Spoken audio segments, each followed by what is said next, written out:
Basically, this area we have three major problems. One is hygiene or the health of the children. In some occasions, the children don't come to school every day because of some malaria or diarrhea or some other diseases which they can be controlled. The other thing is the poverty level of this area. You find that most of the community members here, they are living below the poverty line, and it's affecting the children very much.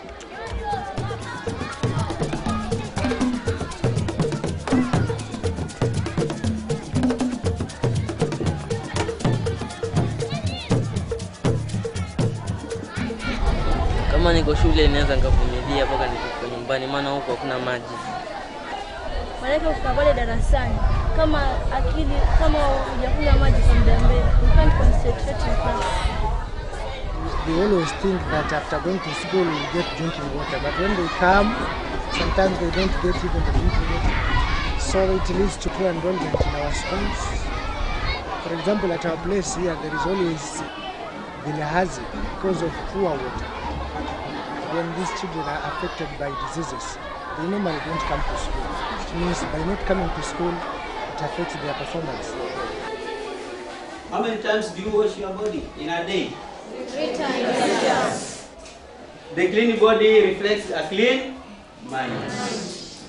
And if you are dirty, it shows even your mind is dirty. So we have to keep ourselves clean. That is personal. So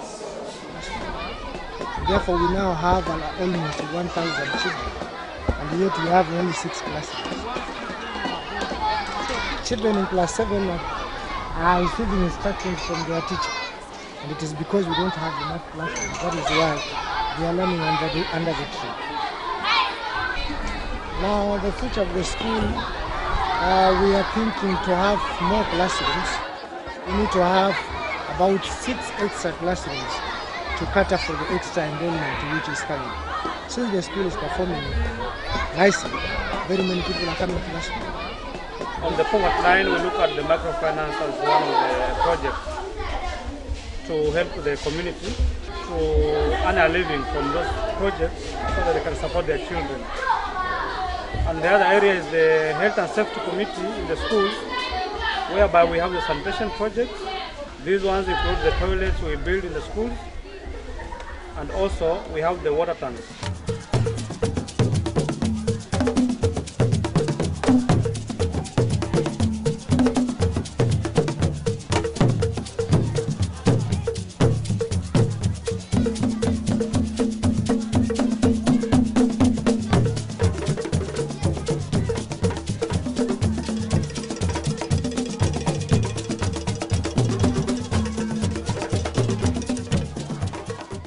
Then we have the infrastructure of the school. The sponsors are also putting up classrooms and desks in the schools to at least make the children be comfortable in the classrooms. So the sponsors really, they are trying to bring this level of learning to be a bit high in the project schools. It has brought the standards to be a bit high as comparable to the time when they were not sponsored. Now the new water tank will help the school very much because 1, children will get fresh water to drink. Then 2, the food program which sometimes is there will get enough water for the food program in the school. Kitu cha kwanza mwanzo kitatusaidia kwa sababu watu tunapata shida sana kukua maji kwa nyumbani paka hapo. Itaboresha kwa sababu mwanafunzi hawezi kusoma na kiu. Akipata maji na mwili wake pia aweza kuongezeka nguvu ya kusoma. Itatusaidia manake hapa pana outbreak of cholera. Sasa kama maji ya nyumbani hayachitiwi, pale tutachitiwa, tutakunywa vizuri. Alafu tukitoka chooni pia tutakuja tuoshe maji, tuoshe mikono ili tusipate ugonjwa. Itatusaidia manake you can't stay for the whole day without drinking water.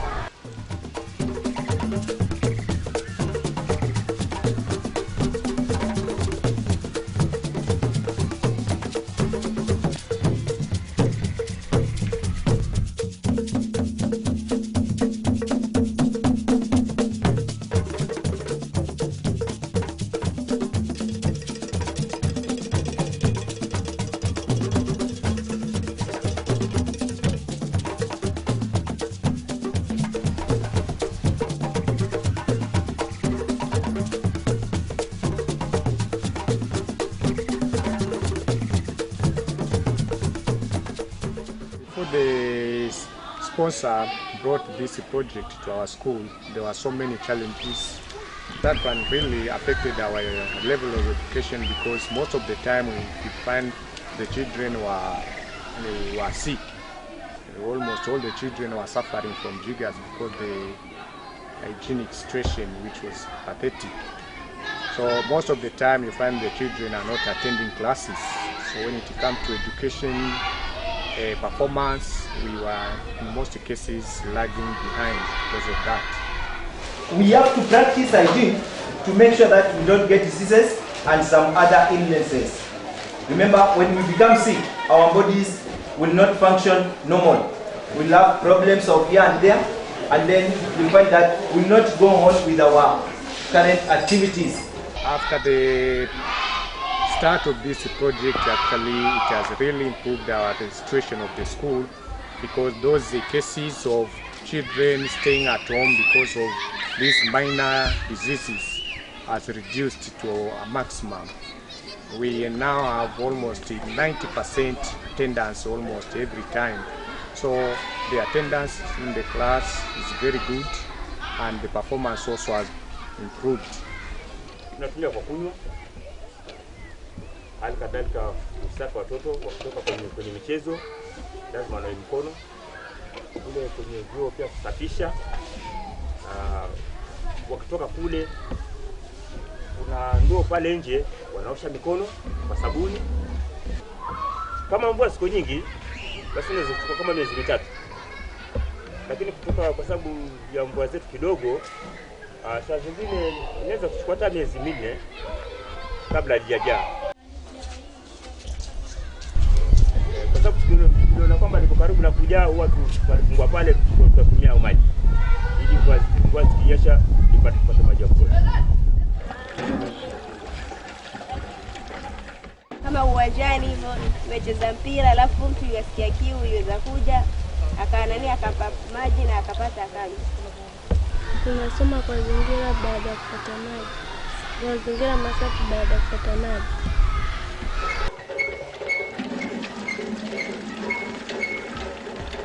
Huu una manufaa mengi sana kwa wanafunzi kama nilivyotangulia kusema. Kwanza wanapata maji ya kunywa ya kutosha.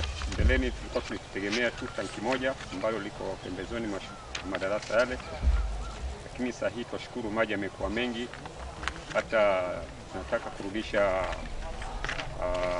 upanzi wa mboga kutumia haya maji. Huu mradi utainua kiwango cha elimu kutokana na kwanza watoto watakuwa wanasoma na kujionea mambo ya umuhimu wa afya na umuhimu wa matumizi ya maji. Hii naona itasaidia sana kwa sababu itakuwa ni kitu kama practical wanajionea wenyewe. Pia imesaidia watoto wetu hawapewi tena chupa za maji kutoka nyumbani. Let us keep those small tanks, those buckets covered all through. The wind which is blowing, not only the feces from animals, the blowing wind carries sand, carries dust, and then it dumps it in the water. Akili zao zitatua tuna lile ambalo walimu wanawafunza badala ya kufikiria kitu kingine tofauti. Kama tunavyojua kwamba maji ni muhimu, tunatumia maji haya pia kunyunyiza maua yetu huko shuleni. Kina mama zetu katika ili eneo wanatumia maji haya kwa matumizi ya nyumbani. They benefit from the water project, so they also get water from the school and they can use it at their homes.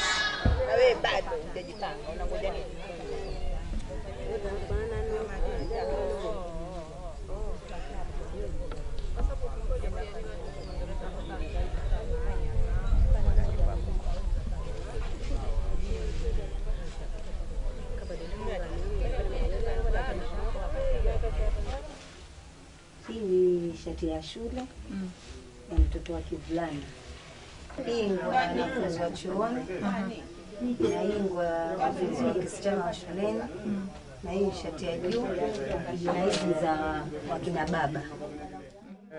The poverty line in this school, they are very high. So we want at least every school to have a microfinance for women so that they can depend on themselves for some basic needs for their children. It will be covering a big area and many women can depend on themselves. That's our empowering them, want to empower them financially. sasa nafanya biashara mafuta taa na sabuni ya kupima ya omo. Mradi huu unatusaidia kufanya biashara ndogo ndogo. Biashara ndogo ndogo za kuuza mahamri, za kuuza viazi, samaki, sambusa na kadhalika. Tulipata tu mkopo kwa njia rahisi. Alikuja Nzai, akataka vikundi, tukaungana, tukapaa hizo pesa. Tulisema ya kwamba kila mtu anakuwa mdhamini wa mtu mwingine. Kwa hivyo kama mko watano na mwenzako bado hajalipa, basi bado mna jukumu la kwamba mhakikishe kwamba pesa zile zimerudishwa mara moja.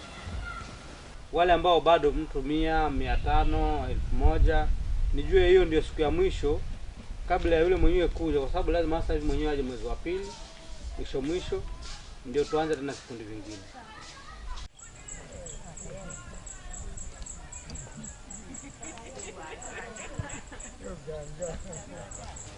Hali yangu uchumi kwa vile ni miaka miwili tu nilipoanza, kidogo yanisaidia kwa sababu napata matumizi madogo ya kinyumbani na kusaidia watoto wangu walio hapa shule kidogo. Bado haijapanda sana kwa vile hali ya huku ya uchumi iko chini. Bado. Hali nzuri, endelea vizuri, watoto wala vizuri na hata walimu pia wanapata chakula na watu wengine wanajisaidia hapa.